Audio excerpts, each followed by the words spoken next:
தம்மின் தம்மக்கள் அறிவுடைமை மாநிலத்து மண்ணுயிர்க்கெல்லாம் இனிது என்கிறார் வான்புகழ் வள்ளுவர். விருதுநகர் மாவட்டம் சிவகாசி அருகே உள்ள கிராமம் ஒன்றில் ஆடு மேய்த்து தன் குடும்பத்தை கௌரவமாக நடத்தும் எளிய மனிதர் திரு ராஜகருங்கு மற்றும் விஜயலட்சுமியின் அன்பு மகள் காவியாஸ்ரீ 8 வயதில் 500 குரட்பாக்களை வெறும் 26 நிமிடங்களில் கூறி அசத்துகிறார். நமது விருதை மண்ணின் மற்றொரு பெருமை இது. மடத்துப்பட்டி ஊராட்சி ஒன்றிய தொடக்க பள்ளியில் 3ஆம் வகுப்பு படிக்கும் மொட்டு காவியாஸ்ரீ தான் இந்த சாதனையாளர்.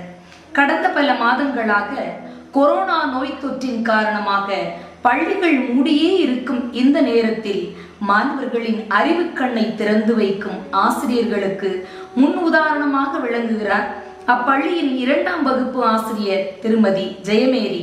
இப்பெருமையை ஆக்கியோர் ஆசிரியர் ஜெயமேரியும் ஊக்குவித்த பள்ளி தலைமை ஆசிரியர் திருமதி யசோதா தேவியுமே. இன்னும் மகிழ்ச்சியான சுவாரஸ்யமான செய்தி ஒன்று உண்டு. வகுப்பில் உள்ள ஒவ்வொரு மாணவனுக்கும் ஒரு உண்டியல் கொடுத்திருக்கிறார் ஆசிரியர். தினமும் எத்தனை குறள் மாணவர்கள் கூறுகிறார்களோ அத்தனை ரூபாய் ஆசிரியர் தருகிறார். அதனை குழந்தைகள் தங்கள் உண்டியலில் ஆவலாய் சேமித்து வைக்கிறார்கள். வணக்கம், என் பேர் காவியாஸ்ரீ. நான் ஊராட்சி ஒன்றிய தொடக்கப்பள்ளி மடத்துப்பட்டியில 3ஆம் வகுப்பு படிக்கிறேன். இப்போ குறள் உண்டியல் ஒன்று ஆரம்பிச்சிருக்காங்க டீச்சர்.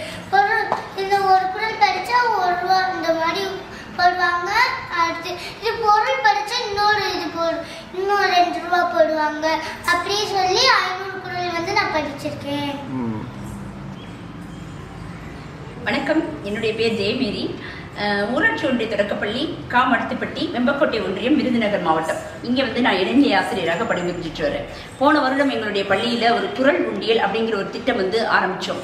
குறள் உண்டியல் அப்படின்னா என்ன அப்படின்னு சொல்லி கேட்டிங்கன்னா, 140 குழந்தைகள் எங்களுடைய பள்ளியில் படிக்கிறாங்க. அந்த 140 குழந்தைகளுக்கும் குறள் புத்தகங்கள் வாங்கி கொடுத்துருந்தேன். அந்த குறள் புத்தகங்களோட அவங்க எப்படி படிக்கலாம், அவங்கள மோட்டிவேட் பண்ணணும் அப்படின்னு சொல்லிட்டு எல்லா குழந்தைகளுக்கும் குறள் உண்டியல் வாங்கி கொடுத்துருந்தேன். அந்த உண்டியல் வாங்கி கொடுத்துட்டு வாரந்தோறும் என்ன பண்ணலாம்னா, ஒரு குறள் வெள்ளி அப்படிங்கிற ஒரு திட்டத்தை ஆரம்பிச்சு ஒரு குறள் சொன்னால் 1 ரூபாய் அவங்களுடைய உண்டியலில் நான் போடுவேன். இதற்காக நான் ஒரு எழுத்து உண்டியல் அப்படின்னு சொல்லி வச்சிருக்கிறேன். நான் பத்திரிகைகளில் நிறைய எழுதுகிறேன். அந்த எழுதுகிற படைப்புகளில் வர்ற காசை இந்த உண்டியலில் போட்டு வச்சிருக்கிறேன். இந்த உண்டியல்லேருந்து இந்த குழந்தைங்க என்ன செய்வாங்கன்னா, ஒரு குறள் சொல்லிட்டு அவங்க உண்டியலில் எடுத்து 1 ரூபாய் எடுத்து அவங்களுடைய இதில் காசு போட்டுருவாங்க. இப்படி போட்டு இப்படியாக எங்களுடைய பள்ளியில் 3ஆம் வகுப்பு படிக்கிற காவியாஸ்ரீங்கிற மாணவி ஒரு குறள் சொல்லி 1 ரூபாய் போட ஆரம்பிச்சா. இன்னைக்கு 500 திருக்குறள்களை சொல்லி 500 திருக்குறள்களுடைய பொருளும் சொல்லி உலக சாதனை படிச்சிருக்கிறாங்க. தொண்டு செய்வாய் தமிழுக்கு துறைதோறும் துறைதோறும் துடித்தெழுந்தே என்ற புரட்சி கவியின் வரிகளுக்கு செயல் வடிவம் தந்த இந்த மாவட்டத்தின் கல்வி தொண்டை பாராட்டாமல் இருக்க முடியாது.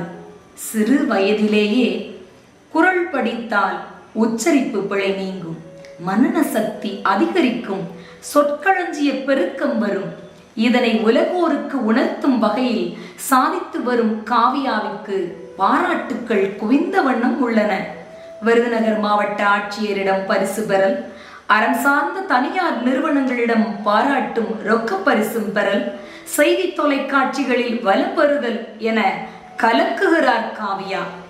செல்லும் கொடுத்து செல்லுமும் கொடுத்து பிள்ளைகளை வளர்க்கும் இன்றைய இளைய தாய்மார்கள் காவியாஸ்ரீயை உருவாக்கிய ஆசிரியர் ஜெயமேரி மற்றும் அவரது பெற்றோர்களை கொஞ்சம் கவனிக்கலாம்.